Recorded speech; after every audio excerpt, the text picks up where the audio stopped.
More post-game coverage here, Charleston Coliseum, site of the WVSSAC Girls State Tournaments, the 50th year, celebrating girls basketball, and for good reason. We've got all kinds of good teams up here vying for a state championship. So we're talking about the Tug Valley Lady Panthers right now with head coach Seth Uten. You win your quarterfinal game, you get that first one under your belt. Everyone comes here hoping to win 3. Some people come here and they don't win any at all.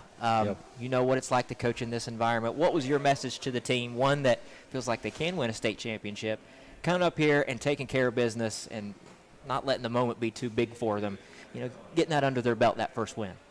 Yeah, you always have pressures when you first step onto the floor up here, the big stage, the lights. I told them, don't worry about the shots, just hustle, rebound, defense. I thought they did a good job kind of settling into that. Knew the shots would come. They were taking the shots we wanted. They just wasn't falling. So similar situation last year in the opening round.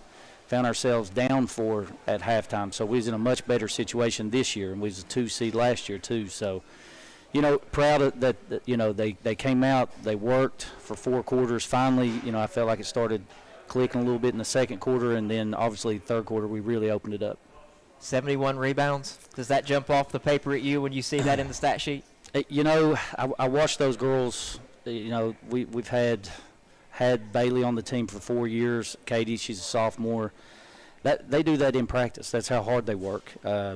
You can't really coach it. I'd like to hang my hat on and say that, yeah, that's me, but that's all them. So, several of those rebounds that Bailey and Katie got tonight, they shouldn't have got. The other team had it, and you just see them fly in.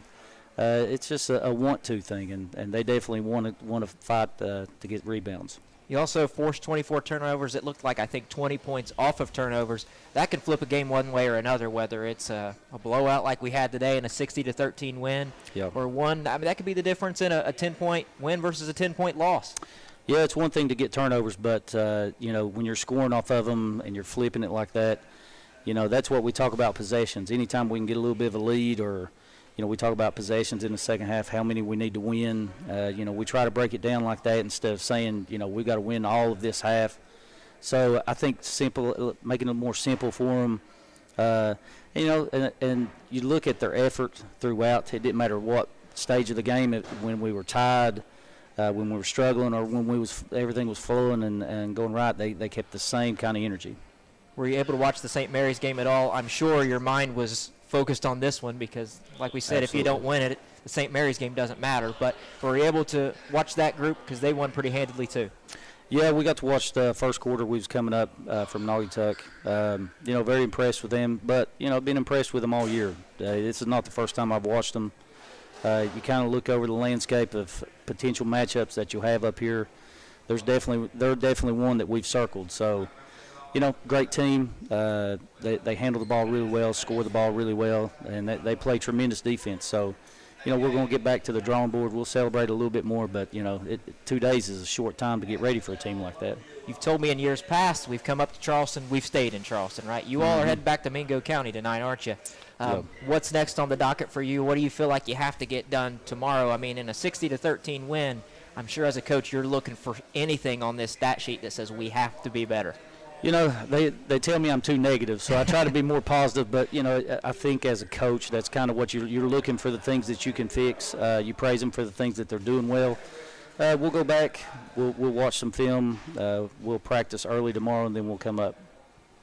Fans out there are awesome, aren't they? Always coming up from Naugatuck. No fans like them. I was lucky enough to play at Tug Valley, and now I'm coaching here, and it's been the same for 20-plus years. They'll travel, they'll cheer you on, and they'll fight with you to the end. Well, Coach, congratulations on the win today. 2 more to the ultimate goal. I know that's what you and everybody down that way is fired up for. So we appreciate you joining us, and hopefully we see you more later this week, right? Hopefully we can stay around. Cool. Well, good luck on Thursday. And with that, we will send it back to the CTV desk until we have another guest on here. Remember, we've got games all week long. It's just day one, quarterfinal round. We've got semifinals coming up here on Thursday and plenty more on Wednesday as well. For now, we'll send it back to you, and we will join you later live on WSAZ at 4, 5, and 6 with highlights and more post